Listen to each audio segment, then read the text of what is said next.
secara faktanya kita punya aturan, secara aturannya kita punya pidana mati, tetapi secara faktanya kita tidak akan mengeksekusi lagi pidana mati. Hai sahabat TCID, kalian sedang mendengarkan podcast Suara Akademia. Ngobrol seru isu terkini bareng akademisi. Setelah berbulan-bulan persidangan berjalan, akhirnya Ferdy Sambo dijatuhi vonis hukuman oleh Ketua Majelis Hakim Wahyu Iman Santosa di tanggal 13 Februari kemarin dengan vonis hukuman mati. Ferdy Sambo divonis hukuman ini karena dianggap telah melakukan pembunuhan berencana terhadap Nofriansyah Yosua Huta Barat atau Brigadir J. Tapi di belakangan ini banyak berita yang beredar bahwa sebenarnya vonis mati ini bisa saja gugur karena KUHP yang baru. Kira-kira seperti apa sebenarnya penjabaran tentang KUHP baru dan juga vonis hukuman mati Ferdy Sambo ini? Kita bakal ngobrol bareng sama Mas M. Fathahillah Akbar, ini dari Universitas Gadjah Mada, Yogyakarta. Mas Akbar, apa kabar Mas? Baik, Mas Muhammad. Oke, pertanyaan pertama nih mungkin Mas Akbar.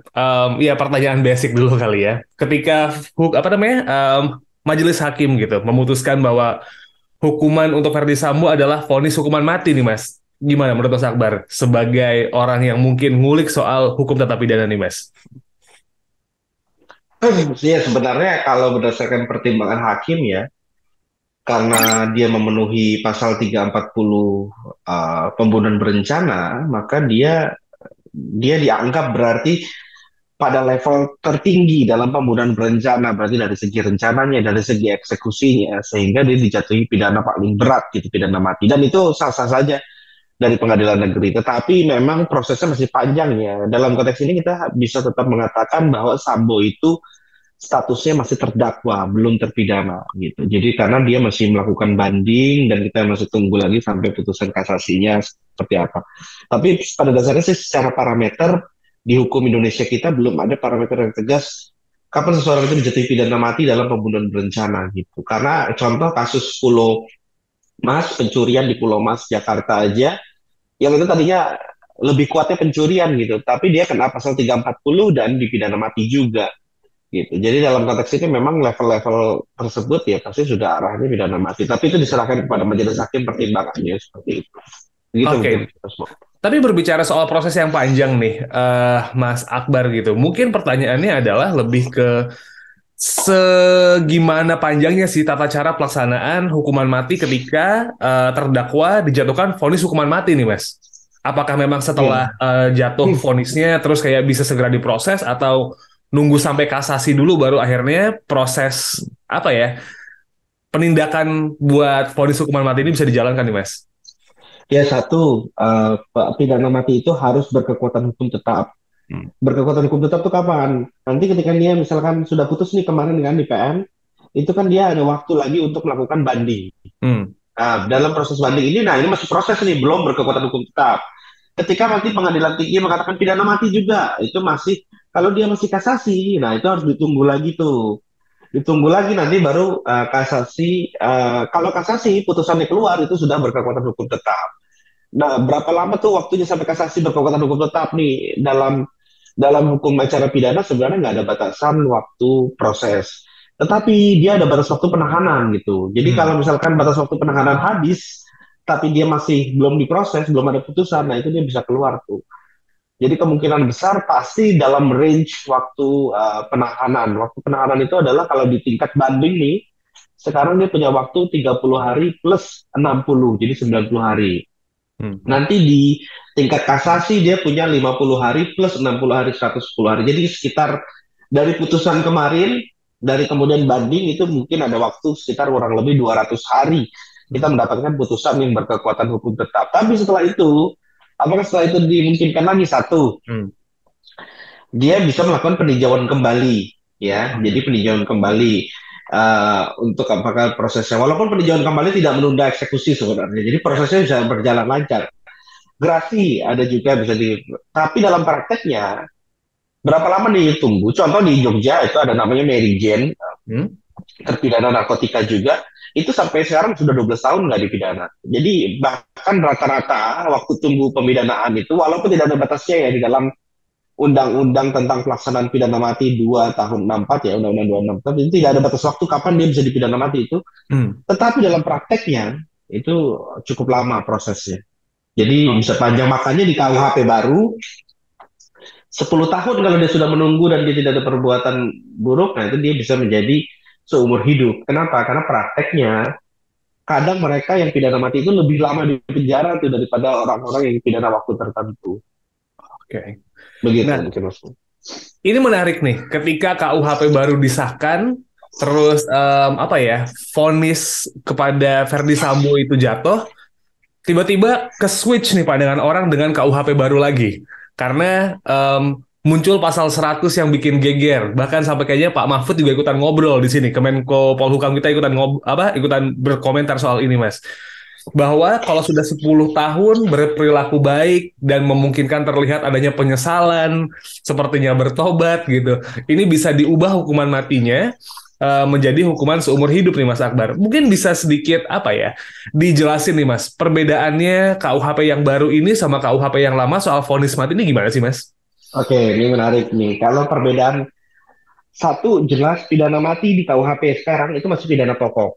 Oke. Tapi kalau KUHP di KUHP yang baru, pidana mati itu bukan lagi pidana pokok. Jadi dia pidana khusus. Pidana betul-betul yang dijatuhkan dalam kondisi yang terakhir lah.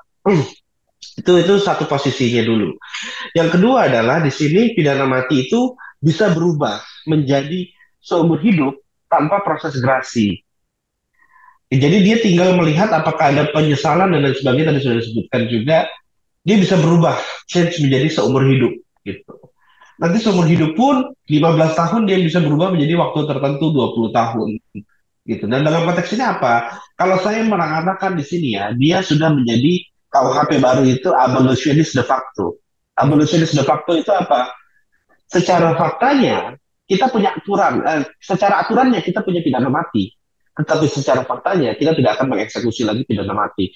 Arahnya begitu. Arah dari KUHP baru itu memang tidak lagi mau mengeksekusi. Walaupun saya bilang, tapi kan ini kalau misalkan ada orang yang dia pidana mati terus dia nggak ada penyesalan, dia melakukan kejahatan-kejahatan lagi di lapas, ya itu tetap bisa dipidana mati gitu. Seperti kasus-kasus bandar narkoba yang dia tetap jual beli narkoba di penjara, nah itu dia tetap bisa dijatuhi pidana mati. Jadi tetap bisa dimungkinkan ada jatuhnya pidana mati, tetapi itu lebih sulit daripada yang kondisi sekarang. Kayak kondisi sekarang nih, Mary Jane itu yang ada di Lapas Wiragunan Yogyakarta itu pasti dia sudah berubah menjadi seumur hidup karena sudah lebih dari 12 tahun menunggu. Ya, jadi memang pada akhirnya gini nih Mas, mungkin KUHP yang baru ini apakah juga termasuk salah satu perubahan di mana akhirnya unsur hak asasi manusia dilibatkan di situ Mas, makanya akhirnya muncul nih pasal ini nih, pasal 100 ini yang orang jadi kaget, oh jadi Sambo bisa nggak dihukum mati nih, kayak gitu-gitu kan Mas? Ya karena benar, jadi gini, sebenarnya di berbagai negara, contoh di Eropa ya, di Eropa kan udah nggak ada pidana mati, di sebagian besar lah, walaupun mungkin 1-2 masih ada ya, kita perlu cek. Tapi sebagian besar negara itu sekarang 70% itu abolisionis, menghapus pidana mati. Kenapa? Karena contoh bekerja sama gitu ya. Kalau misalkan kita lagi bekerja sama penegakan hukum dengan Australia aja yang dekat, Australia itu boleh menolak gitu. Kalau kamu masih punya pidana mati, kita nggak bisa bekerja sama gitu, karena kita menolak hak asasi manusia gitu. Dalam konteks inilah makanya Indonesia cari cara nih, gimana caranya kita ikut yang abolisionis, tapi kita tetap retensionis. Retensionis ini yang mempertahankan pidana mati gitu. Jadi akhirnya muncullah seperti pasal 100. Jadi dari pasal 98 sampai 102 lah, itu yang mengatur pidana mati yang benar-benar dia berbeda gitu dengan yang sekarang. Oke. Is it a good things or bad things nih Mas dengan perubahan KUHP yang lama yang baru nih? Kalau kita ngomongin soal vonis ya. Iya, kalau saya berbicara begini, dari segi hak asasi manusia itu sebenarnya hal yang baik gitu dan bahkan didukung. Dan yang kedua itu juga dari segi pemidanaan, kalau kita sekarang kan dalam hukum pidana kontemporer, itu tidak membalas gitu. Cuma kan masyarakat kita kan kayak vonis mati sangat senang gitu mendapatkan orang pidana mati. Padahal pidana mati itu nggak menyelesaikan persoalan juga sebenarnya. Seumur hidup pun sebenarnya sudah cukup berat gitu. Jadi dalam konteks ini kita kan hukum pidana itu tidak lagi membalas bagaimana orang itu bisa dibalas sekeras-kerasnya, tapi bagaimana kita menghukum dan merehabilitasi dan masyarakat juga terdidik untuk tidak melakukan kejahatan. Itu kan hukum pidana kontemporer. Jadi saya setuju untuk nggak pidana mati dipersulit sebagaimana KUHP kita yang sekarang gitu. Oke. Nah, dengan KUHP yang sekarang nih, yang baru, yang mungkin akan diterapkan 3 tahun lagi ya, Mas ya, di 2026 ya. Ya, ya Ini betul. gimana dengan statusnya Ferdy Sambo nih, Mas Akbar? Apakah tetap dijatuhkan dengan vonis hukuman, misalkan nih dari peninjauan kembali gitu, habis itu kasasi, itu memang pada akhirnya jatuhnya hukuman mati gitu. Ini Iya, apakah tetap stay di situ atau misalnya tetap akan tetap akan dieksekusi atau mungkin nanti akhirnya ikut dengan KUHP yang baru nih Mas karena ada perubahan peraturan nih.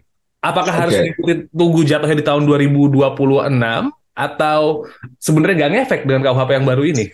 Atau dia mau jadi Oke. kayak apa ya? Yang terakhir mengikuti KUHP yang lama, entar kalau ada kasus begini lagi baru KUHP baru main gitu. Nah, ini menarik. Karena kalau misalkan kita melihat diskusi yang kebanyakan terjadi, orang pada mendiskusikannya satu, pasal statusnya, orang juga mendiskusikan tentang KUHP baru berlaku 2026. Hmm. Tapi sebenarnya ada prinsip yang tidak miss atau miss didiskusikan, yaitu tentang prinsip lex superior.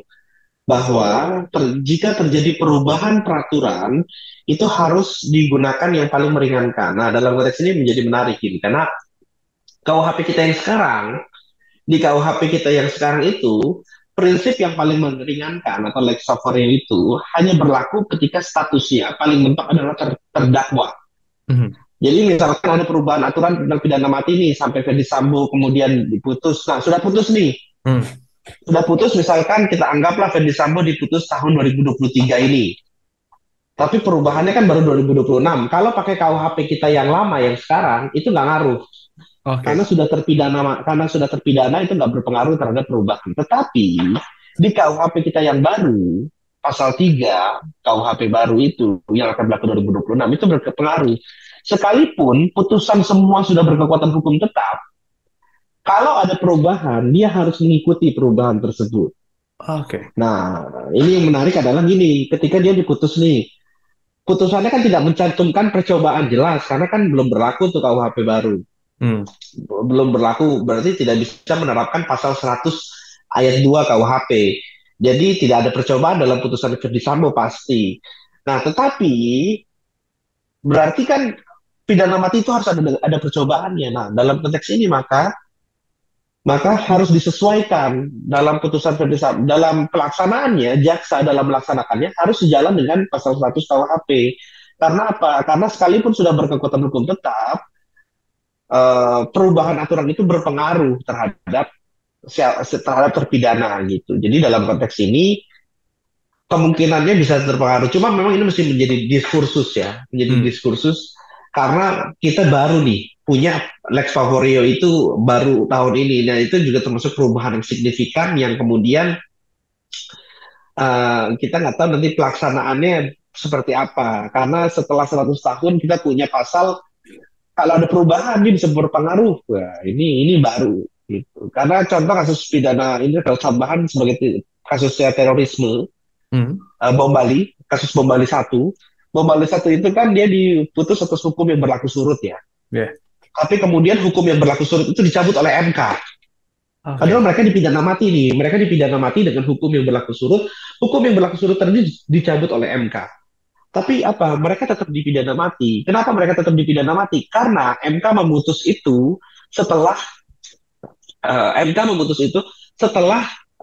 perkekuatan hukum tetap. Jadi Mahkamah Agung dan Kejaksaan mengatakan, oh kita tidak terpengaruh putusan MK karena sudah berkekuatan hukum tetap dulu. Nah, itu karena kita punya KUHP yang lama. Tapi kalau pakai KUHP kita yang baru dalam situasi bom Bali, itu bisa bebas itu orang-orang itu. Oh, oke. Nah, jadi cukup sesignifikan itu perubahan KUHP kita memang condong kepada perlindungan terdakwa terpidana gitu. I see. Jadi kalau sidangnya diolor-olor sampai 2026 gitu, Mas Akbar bisa jadi ngasih kesempatan buat tidak dieksekusi mati dong. Sebenarnya nggak usah diolor-olor, mereka nggak mundurin aja kasusnya Ferdi Sambo, tetap bisa kena gitu Oh, tanpa oke. jadi karena berkekuatan hukum tetap pun jadi sudah final, sudah nggak ada sidang lagi, tetap harus menyesuaikan putusan itu gitu. Oh, Jadi oke. yang dan bisa jadi strateginya oke mereka nggak ngulur-ngulur nih, tapi mereka nanti setelah 2026 Januari mereka PK. Oh, Nah itu oke. karena PK kan nggak ada batas waktunya, Hmm. dan bahkan di KUHP baru itu tidak boleh dieksekusi sampai gerasi itu dijawab oleh presiden. Oh, oke. Itu yang menarik juga, itu baru juga itu di dalam KUHP baru. Karena kan kadang-kadang gerasi ada yang jawabnya lama, ada yang cepat dan Hmm. lain sebagainya. Nah itu juga bisa jadi nanti dia mengajukan gerasi, presiden nunggu KUHP baru kan gitu juga. Nah menarik Oke. juga itu. Ini artinya jadi ketika nanti misalnya di 2026 kan otomatis presidennya kan sudah baru ya, hasil pemilu 2024 ya. Iya Ya betul kan? betul. Ini bisa jadi kayak, oh oke, bisa jadi ada kayak apa ya, catatan kecil gitu mengenai kasus Verdi Sambo ini karena kalau misalnya presiden bisa menyegerakan jawaban gerasi gitu mungkin bisa menyenangkan netizen karena kan terkesan kayaknya desakan rakyat nih Mas untuk vonis ini jatuh gitu. Kurang lebih kayak gitu ya Mas ya. Iya iya iya iya iya betul sih. Tetapi memang memang ke arah ke depannya ini yang sulit sih. Kalau saya juga sebenarnya menurut saya nggak setuju sama sekali dengan perbuatan Verdi Sambo. Tapi kalau kita melihat secara objektifnya terkait pidana mati, nah itu yang saya juga kayaknya perlu edukasi kepada masyarakat bahwa kita nggak bisa sepenuhnya mendukung full bahwa pidana mati itu harus gitu. Jadi kita mengajarkan bahwa bagaimana kita tidak retributif atau membalas. Nah itu yang sebenarnya pendidikan kepada masyarakat itu. Kan arahnya Menko Polhukam juga mengarahkan begitu gitu. Oke lah Sambo ini kita benar-benar kesel, tapi kan apakah pidana mati itu solusi juga kan itu yang menjadi pertanyaan. Oke, Mas Akbar, mungkin ada yang ingin disampaikan lagi kah, Mas? This is my last question dan juga mungkin apa ya permintaan dalam tanda petik gitu mengenai kasus Verdi Sambo yang udah berbulan-bulan dari tahun kemarin, bahkan sampai hari ini masih banyak yang ngebahas soal vonis matinya nih, Mas. Especially soal KUHP yang baru ini. Silakan Mas Akbar, monggo.